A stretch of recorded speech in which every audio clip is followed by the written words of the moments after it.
അമേരിക്കയും ഇസ്രയേലും പോലുള്ള ലോകശക്തികൾ ഇറാനെതിരെ ആക്രമണം അയച്ചുവിടുന്നു നമ്മൾ കണ്ടതാണ്. 100 ദിവസം കൊണ്ട് ഇറാനെ നശിപ്പിക്കുമെന്ന് ട്രംപിൻ്റെ വീമ്പ് പറച്ചിലും. പക്ഷേ പിന്നെ കണ്ടത് ഇറാൻ്റെ തിരിച്ചടിയാണ്. ഇറാൻ എങ്ങനെ ഇത്രയും വലിയൊരു ശക്തിയായി? എന്താണ് അതിനു പിന്നിലുള്ള കാരണം? ഇറാൻ്റെ ഈ പിടിച്ചു നിൽക്കൽ, ഇറാൻ്റെ ശക്തി ലോകത്തെ സംബന്ധിച്ച് അൺപ്രഡിക്റ്റബിൾ ആയിരുന്നു. ലോകത്തെ സംബന്ധിച്ച് ഞാൻ പറയുള്ളൂ, മിഡിൽ ഈസ്റ്റിലെ പൊളിറ്റിക്സിനെ കുറിച്ച് വ്യക്തമായിട്ട് അറിയുന്നവർക്ക്, ഇറാൻ്റെ, റഷ്യയുടെ ഒക്കെ, ചൈനയുടെ ഒക്കെ സഖ്യങ്ങൾ അറിയാവുന്നവർക്ക്, അവരതങ്ങനെ പെട്ടെന്ന് ഇറാൻ തകരുന്നു പ്രതീക്ഷിച്ചിട്ടില്ല. ഇറാൻ പിടിച്ചു നിൽക്കുന്ന പലർക്കും അറിയായിരുന്നു. പ്രത്യേകിച്ചും ജിയോ പൊളിറ്റിക്സ് ശരിയായ രീതിയിൽ വിശകലനം ചെയ്യുന്നവർക്ക് അത് ഉറപ്പായിരുന്നു. സാമ്പത്തിക ശാസ്ത്ര വിദഗ്ധന്മാർ പലരുമുണ്ട്. ഞാൻ യുദ്ധാര്യ വിദഗ്ധന്മാരെ കുറിച്ച് പോലും പറയുന്നില്ല. സാമ്പത്തിക വിദഗ്ധന്മാർ, ഉദാഹരണത്തിന് ഇപ്പം മൈക്കൽ ഹഡ്സനെ പോലുള്ള ആൾക്കാരൊക്കെ ഉണ്ട്. അവരൊന്നും പെട്ടെന്ന് ഇറാൻ്റെ ഒരു തകർച്ച പ്രവചിച്ചിട്ടില്ല. ഒന്നോ ഓർത്തോളണം, അവർ സാമ്പത്തിക വിദഗ്ധന്മാരാണ്, യുദ്ധവിദഗ്ധന്മാർ പോലുമല്ല. അതുപോലെ തന്നെ മൈക്കൽ ജെഫ്രി പോലുള്ള ആൾക്കാരൊക്കെ അമേരിക്ക പോയി കൈവയ്ക്കുന്നത് ഒരു എന്താ പറയണേ, ഒരു തീക്കുണ്ടത്തിലേക്കാണ് എന്ന് അവർക്ക് മനസ്സിലായിട്ടുണ്ടായിരുന്നു. മിഡിൽ ഈസ്റ്റിൽ ഇനി അമേരിക്ക കാട്ടിക്കൂട്ടാൻ പോണൊക്കെ അബദ്ധങ്ങളാവും എന്ന് നേരത്തെ തന്നെ പ്രവചിച്ച ആൾക്കാരാണ് ഇങ്ങനെ ഉള്ളത് പലരും തന്നെ. അപ്പോൾ മിഡിൽ ഈസ്റ്റിലെ ഇക്വേഷൻസിന് എപ്പോഴും അതിന് ചില ബേസിക്സ് ഉണ്ട്. ഈ ബേസിക്സ് മനസ്സിലായാൽ നമുക്കെപ്പോഴും അവിടുത്തെ ഇക്വേഷൻ പ്രെഡിക്റ്റ് ചെയ്യാൻ പറ്റും. ഞാൻ വർഷങ്ങളായിട്ട് മിഡിൽ ഈസ്റ്റിനെ കുറിച്ച് പഠിക്കുമ്പോൾ ആദ്യം തന്നെ പഠിക്കാൻ ശ്രമിച്ചത് എന്താണ് അവിടുത്തെ ബേസിക്സ്, അവിടുത്തെ ശാക്തിക സമവാക്യങ്ങൾ ബേസിക്കലി എന്താണ്, ഇതാണ് നമുക്ക് മനസ്സിലാവേണ്ടത്. അവിടെ അമേരിക്കയുടെ ഒരു കളി മാത്രമല്ല, അവിടെ റഷ്യ നിലനിർത്തിക്കൊണ്ടിരുന്ന ഒരു കൂട്ടം ആൾക്കാരുണ്ട്. അവരും ഉണ്ട് എന്നുള്ളതും, അവരിൽ ആര് വീണാൽ അടുത്ത ആര് വീഴും എന്നുള്ളതായിരുന്നു കൃത്യമായിട്ട് നോക്കി പഠിച്ചത്. അവിടെ നമ്മൾ നോക്കുമ്പോൾ ഒരു വശത്ത് GCC രാജ്യങ്ങൾ, Saudi Arabia, UAE, Kuwait, Bahrain, Jordan തുടങ്ങിയിട്ടുള്ള രാജ്യങ്ങൾ എല്ലാം തന്നെ ഒരു വശത്ത്, വേറൊരു വശത്ത് സിറിയ, അതുപോലെ ലെബനൻ, ഇറാൻ തുടങ്ങിയിട്ടുള്ള രാജ്യങ്ങൾ വേറൊരു ഭാഗത്ത് നിൽക്കുന്നു. ഇസ്രായേൽ ഒരു ഭാഗത്ത് നിൽക്കുന്നു, ഇറാഖ് മറ്റിടത്ത് നിൽക്കുന്നു. ഇതിനകത്ത് വാസ്തവത്തിൽ ഇസ്രായേലിൻ്റെ ശത്രുവായിട്ട് അഭിനയിച്ചുകൊണ്ട് ഇറാനെ ആക്രമിച്ച ഒരു നേതാവായിരുന്നു സദാം ഹുസൈൻ. സദാമിൻ്റെ പതനം മിക്കവർക്കും അറിയാം. നിങ്ങൾ മിക്കവാറും പേരൊക്കെ അത് കണ്ടിട്ടും കേട്ടിട്ടുമൊക്കെ ഉണ്ടാവും. കുവൈറ്റിനെ സദ്ദാം ആക്രമിച്ചു, സദ്ദാമിനെ അമേരിക്ക ആക്രമിച്ചു. അതുകൊണ്ട് അമേരിക്കയുടെ ശത്രു ആണ് സദ്ദാം എന്ന് നമ്മളെല്ലാം കരുതി. തോൽപ്പിക്കപ്പെട്ടു, കൊല്ലപ്പെട്ടു. ഈ സംഭവമൊക്കെ ഉണ്ടായി. യഥാർത്ഥത്തിൽ അമേരിക്കയുടെ ടൂളായിരുന്നു സദ്ദാം ഹുസൈൻ. എന്നാണോ ആ ടൂൾ അമേരിക്ക എതിരായിട്ട് തിരിഞ്ഞത്, അന്ന് അമേരിക്ക ടൂളിനെ ഇല്ലാണ്ടാക്കി, കൊന്നുകളഞ്ഞു. ശരിക്കും അത് തന്നെ ഉണ്ടായി. അവിടുത്തെ അമേരിക്കയുടെ പെർമനൻറ്റ് ശത്രു എന്ന് പറയുന്നത് ഇറാനാണ്. പണ്ടുതൊട്ടേ എങ്ങനെയാണ്? 1979 വരെ ഇറാൻ അമേരിക്കയുടെ സുഹൃത്ത് രാജ്യമായിരുന്നു. എന്ന് പറഞ്ഞാൽ അന്ന് ഷാ ഭരണകൂടം, അവിടെ ചക്രവർത്തി ഭരിക്കുകയാണ്. ആ ചക്രവർത്തി അമേരിക്കയുടെ ഒരു ദാസനെ പോലെ തന്നെയായിരുന്നു. അങ്ങനത്തെ ഒരു ഭരണത്തിൽ മനമെടുത്ത് അവിടുത്തെ മതപൗരോഹിത്യം കലാപത്തിനിറങ്ങി, ജനങ്ങളതിൻ്റെ കൂടെ ചേർന്നു. അങ്ങനെ ഷാ ഭരണം നിഷ്കാസനം ചെയ്യപ്പെട്ടു. ഷായ്ക്ക് ഓടിപ്പോകേണ്ടി വന്നു. അന്ന് എന്ത് സംഭവിച്ചു? അമേരിക്കയുടെ എംബസി പോലും വളഞ്ഞ് എംബസി ഉദ്യോഗസ്ഥരെ 400 ദിവസം മറ്റോ ബന്ദികളാക്കി വെച്ചു ഇറാനിയൻ ഭരണകൂടം. സാധാരണ രീതിയിൽ അത് സംഭവിക്കാറില്ല. അമേരിക്കക്കാരെ യൂഷ്വലി, പ്രത്യേകിച്ച് എംബസി ഉദ്യോഗസ്ഥന്മാരെ തന്നെ ഏത് രാജ്യത്തിന് തൊടാറില്ല, അമേരിക്കയുടെ പ്രത്യേകിച്ച്. പക്ഷേ അവിടെ ഉണ്ടായത് അങ്ങനെയാണ്. ചുരുക്കത്തിൽ അവിടെ വലിയ വിഷയമായിരുന്നു. അങ്ങനെ വന്നപ്പം അമേരിക്ക നിതാന്തമായിട്ടൊരു ശത്രുത ഇപ്പോഴത്തെ ഇറാനിയൻ ഭരണകൂടത്തോടുണ്ടായി. അന്നത്തെ മതപൗരോഹിത്യം അത് നേതൃത്വം കൊടുത്തുണ്ടായ ആ ഒരു പുതിയ സർക്കാർ, അവർ റിപ്പബ്ലിക് ഓഫ് ഇറാൻ എന്ന പേരിൽ ഒരു ഇസ്ലാമിക് റിപ്പബ്ലിക് ഓഫ് ഇറാൻ എന്ന് വേണം കൃത്യമായിട്ട് പറയാൻ. റിപ്പബ്ലിക് അല്ല, ഇസ്ലാമിക് റിപ്പബ്ലിക് ഓഫ് ഇറാൻ. അതായത് ഒരു ഇസ്ലാമിക് റിപ്പബ്ലിക് ആദ്യമായിട്ട് സ്ഥാപിക്കപ്പെട്ടു. അതിനു മുമ്പ് ലോകം കരുതിയിരുന്നത് ഇസ്ലാമിന് റിപ്പബ്ലിക് സ്ഥാപിക്കുക ബുദ്ധിമുട്ടാണ്. അതായത് ഇസ്ലാമിക ഭരണം വേണമെങ്കിൽ അത് രാജഭരണമായിരിക്കണം, ഖലീഫ ഭരണമായിരിക്കണം, ഖിലാഫത്തായിരിക്കണം എന്നാണ് പൊതുവിൽ വിചാരിച്ചിരുന്നത്. പാകിസ്ഥാൻ ഉണ്ടായതിൻ്റെ അപവാദമാണ്. എങ്കിൽ പോലും പാകിസ്ഥാൻ ഉണ്ടായി ബ്രിട്ടീഷിൻ്റെ ഉപയോഗിച്ചാണല്ലോ. അപ്പോൾ ബ്രിട്ടീഷുകാർ ഉപയോഗിച്ച് കൊടുത്തപ്പോൾ റിപ്പബ്ലിക് ഉണ്ടായി എന്നുള്ളതിനപ്പുറം ഓൾറെഡി ബ്രിട്ടീഷുകാരുടെ ഒന്നും കീഴല്ലാത്ത, അമേരിക്കയുടെ ഒന്നും കീഴല്ലാത്ത ഒരു നാട് അത് രാജഭരണത്തിൻ്റെ കീഴിയിരിക്കുന്നു, ഭരിക്കുന്നത് മുസ്ലിം രാജാവാണ്, എന്നിട്ടും അത് റിപ്പബ്ലിക്കായിട്ട് മാറുന്നു. ഇതൊരു അത്ഭുതകരമായ കാഴ്ചയായിട്ടാണ് ആഗോളതലത്തിൽ മുസ്ലിങ്ങൾ കണ്ടത്. എന്ന് പറഞ്ഞാൽ രാജഭരണത്തിൻ്റെ കൊട ആവശ്യമില്ല ഇസ്ലാമിന് ഒരു ഭരണകൂടം സ്ഥാപിക്കാൻ, അത് ജനകീയ വിപ്ലവത്തിൽ കൂടെ സാധിക്കും എന്നൊരു തോന്നൽ അവർക്കുണ്ടായി. അതിൻ്റെ പ്രതിഫലനങ്ങൾ പിന്നീട് പലതും ഈ ലോകത്ത് ഉണ്ടാവുകയും ചെയ്തു, ഇല്ലയെന്ന് പറയാൻ പറ്റില്ല. എന്തായാലും അന്ന് തൊട്ടിട്ട് ഒരു മതപൗരോഹിത്യത്തിൻ്റെ മേൽനോട്ടത്തിൽ പ്രവർത്തിക്കുന്ന ഒരു ഭരണകൂടം. ജനാധിപത്യമുണ്ട്, അത് വേണമെങ്കിൽ ഒരു അർദ്ധ ജനാധിപത്യമാണെന്ന് പറയാം. അങ്ങനത്തെ ഒരു ഭരണകൂടം അവിടെ നിലനിൽക്കുന്നു. ഇവരുടെ ഒരു സ്ഥിരമായ ഒരു പാറ്റേൺ എന്ന് പറയുന്നത് അമേരിക്കയായിട്ട് അകന്നു നിൽക്കുന്നു എന്നുള്ളതാണ്. സൈനികമായിട്ട് സഖ്യമില്ല, നയതന്ത്രപരമായിട്ട് സഖ്യമില്ല, അമേരിക്ക എന്ന് അകന്നു നിൽക്കുന്നു. അതുപോലെ തന്നെ ഇങ്ങനൊരു ഇസ്ലാമിക് റിപ്പബ്ലിക് വന്നത് ഏറ്റവും കൂടുതൽ ഭയപ്പെടുത്തിയത് നമ്മളെ ഇന്ത്യക്കാരെയോ മറ്റാരെയൊന്നുമല്ല, യൂറോപ്യൻസിനൊന്നുമല്ല. ഭയപ്പെടുത്തിയത് ഗൾഫിലെ മുസ്ലിം രാജ്യങ്ങളെ തന്നെയാണ്. അതായത് രാജഭരണത്തിൻ്റെ കീഴിലുള്ള ഭരണകൂടങ്ങളെ തന്നെ, അതിനെയാണ് രാജ്യങ്ങളാണ് ഭയപ്പെടുത്തിയത്. എന്തുകൊണ്ട്? കാരണം ഒരു രാജഭരണകൂടത്തിനെതിരെ വിപ്ലവം വന്ന് മതപൗരോഹിത്യത്തിൻ്റെ നേതൃത്വത്തിൽ ജനകീയ വിപ്ലവം കൊണ്ട് ഒരു മതഭരണകൂടം ഉണ്ടാകാമെങ്കിൽ അതിവിടെയൊക്കെ സംഭവിക്കാം. സൗദി രാജാവിനെ വെളിയിലാക്കാൻ മേലെ, കുവൈറ്റിൻ്റെ അമീറിനെ വെളിയിലാക്കാൻ മേലെ, ഇങ്ങനെയൊക്കെയുള്ള സംഭവങ്ങൾ ഉണ്ടാവാം. ഇത് വലിയ വിഷയമാണ് ഗൾഫ് മേഖല ഉണ്ടാക്കിയത്. ചുരുക്കി പറഞ്ഞാൽ അവിടുത്തെ രാജകുടുംബങ്ങളുടെ നിലനിൽപ്പിന് ഭീഷണിയായി. അതുകൊണ്ട് അവരും ഇറാൻ്റെ ശത്രുക്കളായി.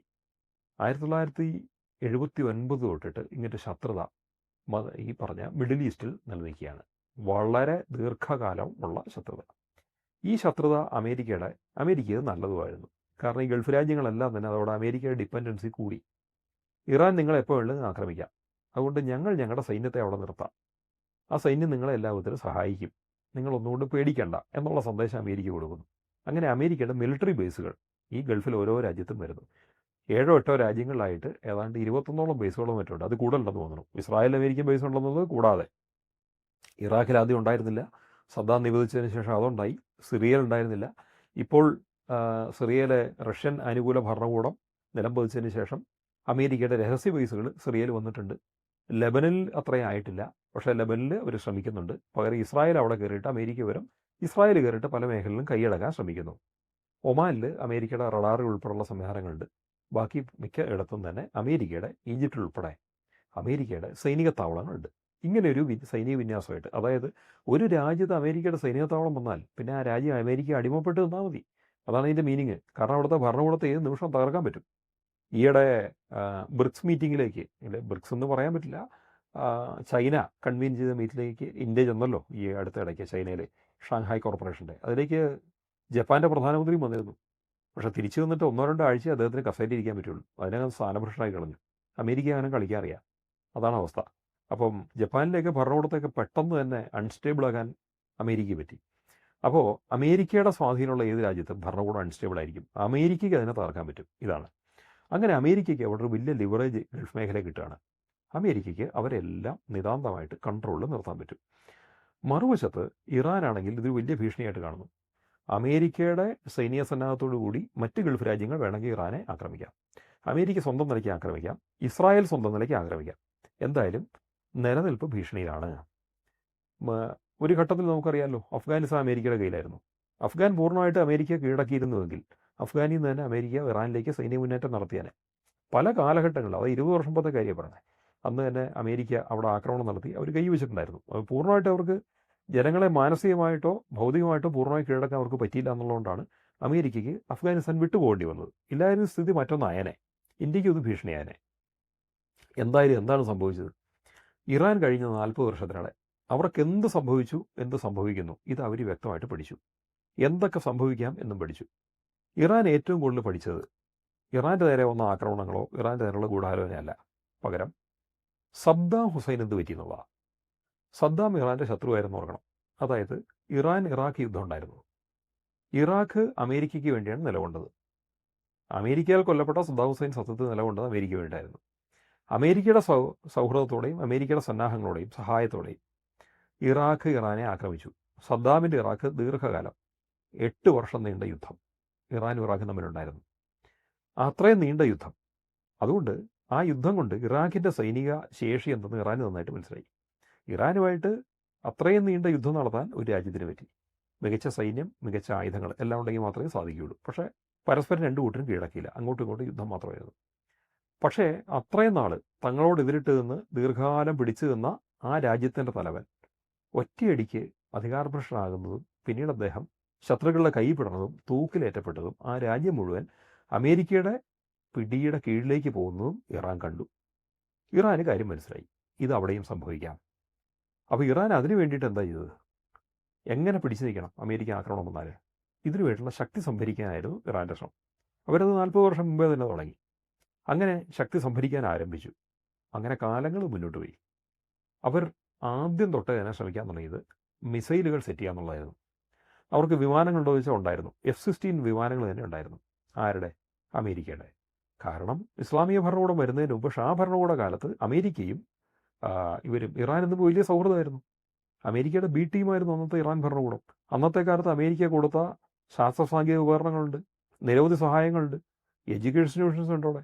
ഇതെല്ലാം കൂടാണ്ട് യുദ്ധവിമാനങ്ങളുണ്ട്. ആ യുദ്ധവിമാനങ്ങൾ ഇപ്പോഴും ഇറാൻ്റെ കയ്യിലുണ്ടെന്ന് വേറൊരു കാര്യം. പക്ഷേ ഇറാൻ അറിയാം അമേരിക്കൻ യുദ്ധവിമാനങ്ങളുടെ മൂർച്ച ഓരോ വർഷം കൂടി വരും. അവരുടെ സാങ്കേതിക ഗുണം, മേന്മ, മെച്ചം എല്ലാം കൂടി വരും. ഇവിടെ അതൊന്നും ഒരു സ്പെയർ പാർട്സ് മാറ്റാൻ പോലും അവർക്ക് പറ്റില്ല. അപ്പോൾ അതുകൊണ്ട് വിമാനങ്ങൾ ഉപയോഗിച്ച് യുദ്ധം എന്ന് പറയുന്നത് നടക്കില്ല എന്ന് അവർക്ക് മനസ്സിലായി. അവർ കൂടുതലും മിസൈൽ ടെക്നോളജിക്ക് തിരിഞ്ഞു. ആക്രമണവും പ്രതിരോധവും എങ്ങനെ വേണം, അടിസ്ഥാനപരമായിട്ട് ഡ്രോണും മിസൈലും ആയിരിക്കണം എന്നുള്ളതാണ് അവർ പഠിച്ചത്. അതുകൊണ്ട് അവരെന്ത് ചെയ്തു എന്ന് ചോദിച്ചാൽ അവർ തീർത്തും ഡിഫറൻ്റ് ആയിട്ടൊരു പ്ലാൻ ഉണ്ടാക്കി. ഓർക്കണം, നമ്മൾ ഇന്ത്യ ഇപ്പോഴും നമ്മൾ റഫാൽ വിമാനങ്ങൾ നമുക്ക് വേണം, അല്ലെങ്കിൽ റഷ്യയുടെ SU-57 വേണം. ഇങ്ങനെയുള്ള വിമാനങ്ങളെ ഉണ്ടെങ്കിൽ മാത്രമേ നമുക്ക് ശത്രുക്കളുടെ മുന്നിൽ പിടിച്ചിരിക്കാൻ പറ്റുള്ളൂ. കാരണം പ്രതിരോധവും ആക്രമണവും വേണമെങ്കിൽ വിമാനം, ഒരു വ്യോമസേന നമുക്ക് ശക്തമായിരിക്കണം. ഈ ബോധത്തിലാണ് നമ്മൾ നിൽക്കുന്നത്. ഇറാന് പ്രാക്ടിക്കലി കാര്യം പിടികിട്ടി. അവരുടെ യുദ്ധം വേറെ ആരുമായിട്ടല്ല. അവരുടെ യുദ്ധം അടുത്ത് കിടക്കുന്ന സൗദിയായിട്ടോ അല്ലെങ്കിൽ ടർക്കിയായിട്ടോ പാകിസ്ഥാനായിട്ടോ ഒന്നും ആയിരിക്കില്ല, അമേരിക്കയായിട്ടാണ്. അമേരിക്കയായിട്ട് യുദ്ധം വന്നാൽ ഒരു വ്യോമസേന കൊണ്ട് ഒരു കാര്യമില്ല. അവർക്കറിയാം അമേരിക്കൻ മിസൈലുകളുടെയും ബോംബുകളുടെയും ആദ്യത്തെ ഇര ഇറാൻ്റെ വ്യോമസേനയായിരിക്കും. കാരണം എയർപോർട്ടുകളും എയർ ഹാങ്ങറുകളും പണ്ടേ തിരിച്ചറിഞ്ഞിട്ടുണ്ടാവും. അവിടെ കൊണ്ടുപോയിട്ട് മിസൈൽ ഇടുക, ബോംബിടുക എന്നുള്ളത് അമേരിക്ക നിസ്സാര കാര്യമാണ്. ഒറ്റയടിക്ക് തകർന്നു പോകും. അങ്ങനത്തെ അവസ്ഥയിൽ അവരെങ്ങനെ പിടിച്ചു നിൽക്കും? ഇതായിരുന്നു ചോദ്യം. അതിനവർ ഉത്തരം കണ്ടെത്തി. വ്യോമസേനയ്ക്ക് അധികം ഇമ്പോർട്ടൻസ് കൊടുക്കണ്ട. വ്യോമസേന വേണം, പക്ഷേ അതിന് കൂടുതൽ ഇമ്പോർട്ടൻസ് കൊടുക്കുക എന്നല്ല വേണ്ടത്. മാത്രമല്ല, കഴിയുന്നതും ചെയ്യുന്നതെല്ലാം രഹസ്യമായിരിക്കണം. അതായത് രഹസ്യ വിമാനത്താവളമാവാം, രഹസ്യ ഹാങ്ങറുകളാവാം, രഹസ്യമായിട്ടുള്ള മിസൈൽ അറകളാവാം, ഇങ്ങനെയല്ല. അതുകൊണ്ട് ഈ രഹസ്യാത്മകതയ്ക്കാണ് ഇറാൻ സത്യത്തിൽ പ്രാധാന്യം കൊടുത്തത്. അങ്ങനെ ഇറാൻ മിസൈൽ പ്രോഗ്രാമിന് ഇമ്പോർട്ടൻസ് കൊടുത്തു. പക്ഷേ ഈ മിസൈലുകൾ രഹസ്യമായിട്ടിരിക്കണ്ടേ? അതുകൊണ്ട് ഭൂഗർഭ അറകളിലാണ് മിസൈലെല്ലാം വെച്ചിരിക്കുന്നത്. ഭൂഗർഭ അറ എന്ന് പറഞ്ഞാൽ കുറഞ്ഞു പോകും. ഭൂഗർഭ നഗരങ്ങളിലാണെന്നുള്ളതാണ് വാസ്തവം. അണ്ടർഗ്രൗണ്ട് മിസൈൽ സിറ്റീസാണ് സത്യത്തിൽ ഇറാൻ സൃഷ്ടിച്ചത്. ഇറാൻ്റെ മിസൈൽ പ്രോഗ്രാമുകളുടെ പിതാവ് എന്നറിയപ്പെടുന്നത് ഹസൻ അലി തഹറാനി എന്നറിയപ്പെടുന്ന സൈനികനാണ്. ആ സൈനിക മേധാവി, ആ ജനറലിൻ്റെ കീഴിലാണ് വാസ്തവത്തിൽ ഇറാൻ അവരുടെ എല്ലാ മിസൈൽ പ്രോഗ്രാമും സെറ്റ് ചെയ്തത്. എന്ന് പറഞ്ഞാൽ ഒരു മിസൈൽ ഉണ്ടാക്കണമെങ്കിൽ അതിന് സാങ്കേതികത വേണം. അവരാദ്യം ആശ്രയിച്ച് റഷ്യൻ സാങ്കേതികതയാണ്. അമേരിക്കയ്ക്ക് എതിരെ നിൽക്കുന്ന രാഷ്ട്രം എന്നുള്ള നിലയ്ക്ക് ഇറാനെ റഷ്യ സഹായിക്കാൻ തുടങ്ങി. അവർ ദീർഘകാലം ഇപ്പോഴും സഹായിക്കുന്നു, അന്നും സഹായിക്കുന്നുണ്ട്. അങ്ങനെ റഷ്യയുടെ സഹായത്തോട് കൂടിയിട്ട് അവർ മിസൈലിൻ്റെ ആദ്യ സാങ്കേതികതകൾ സംഘടിപ്പിച്ചു. ഉത്തര കൊറിയയായിട്ട് ചേർന്നിട്ട് അതിൻ്റെ ഫർദർ ഡെവലപ്മെൻറ്റ്, പുതിയ ബ്ലൂ പ്രിൻറ്റുകളൊക്കെ അവിടെ നിന്നാണ് അവർ സംഘടിപ്പിച്ചത്. അതുകൂടാതെ പല രാജ്യങ്ങളിലും സഞ്ചരിച്ചും പല ടെക്നോളജിയും മനസ്സിലാക്കിയും ഇദ്ദേഹം അവിടെ മിസൈലിൻ്റെ സാങ്കേതികത കൃത്യമായിട്ട് മനസ്സിലാക്കി. അതുമാത്രമല്ല, ഇറാൻ അകത്തും പുറത്തും എവിടെയൊക്കെ മിസൈലുകൾ വയ്ക്കണം തുടങ്ങിയിട്ടുള്ള കാര്യങ്ങളെല്ലാം തന്നെ അതിൻ്റെ ആദ്യഘട്ട രൂപരേഖ എല്ലാം ചെയ്തത് ഈ തഹ്റാനിയാണ്, ഹസൻ അലി തഹ്റാനി. അദ്ദേഹത്തിൻ്റെ ആ ഉദ്യമം വെറുതെ ആയില്ല. കാരണം ഏതൊക്കെ ടൈപ്പ് മിസൈൽസ് വേണം, എങ്ങനെയൊക്കെ ആയിരിക്കണം അതിൻ്റെ വിന്യാസങ്ങൾ, അതിൻ്റെ സാങ്കേതികത എങ്ങനെ മുന്നോട്ട് കൊണ്ടുപോകണം, എവിടെ നിന്നെല്ലാം സാങ്കേതിക സംഘടിപ്പിക്കണം, അതിനത്ര പണം മുടക്കണം, അതെങ്ങനെ വിന്യസിക്കണം, എല്ലാ കാര്യങ്ങളുടെയും ആദ്യഘട്ട രൂപരേഖകൾ അദ്ദേഹം തയ്യാറാക്കുകയാണ് ചെയ്തത്. ഇറാൻ്റെ മിസൈൽ പ്രോഗ്രാമിൽ പിന്നെ അടുത്ത ഏറ്റവും സുപ്രധാനമായിട്ട് പേരായിട്ട് വരുന്നത് അമീർ അലി ഹജാസെ എന്ന് പറയുന്ന ആളാണ്. അമീർ അലി ഹജാദെ ആണ് ഇന്ന് കാണുന്ന രീതിയിലുള്ള ഭൂഗർഭ മിസൈൽ നഗരങ്ങളുടെ, ഇറാൻ്റെ ഭൂഗർഭ നഗരങ്ങൾ, മിസൈൽ നഗരങ്ങൾ എന്നറിയപ്പെടുന്ന ഭൂഗർഭ നഗരങ്ങളുടെ സൃഷ്ടാവ് അദ്ദേഹമാണ്. കാരണം തഹ്റാനി ചെയ്തത് ഇതിൻ്റെ രൂപരേഖയും ആദ്യഘട്ട വികാസമാണെങ്കിൽ ആ മിസൈലുകൾ സ്കെയിലപ്പ് ചെയ്തത്, അതായത് ഒരു മിസൈൽ ഉണ്ടാക്കണത് എങ്ങനെ, അതിൻ്റെ സാങ്കേതികത എങ്ങനെ ആയിരിക്കണം എന്ന് ഒരു ശാസ്ത്രജ്ഞൻ്റെ മനസ്സോടുകൂടി അദ്ദേഹം അതിന് പുറകെ പോയപ്പോൾ ഇതൊരു ഫാക്ടറി പ്രൊഡക്ഷൻ കൂടെ സ്കെയിലപ്പ് ചെയ്യുന്നത് എങ്ങനെയായിരിക്കണം എന്നുള്ളത് രണ്ടാമത്തെ ആളാണ് ചിന്തിച്ചത്. അങ്ങനെ ഹജാദയുടെ മേൽനോട്ടത്തിൽ വലിയ വലിയ മിസൈൽ പ്രോഗ്രാം ഡെവലപ്മെൻറ്റ് ഇറാൻ്റെ ഭാഗത്തുണ്ടായി. അതിന് വേണ്ടുന്ന നിരവധി കമ്പനികൾ നിലവിൽ വന്നു.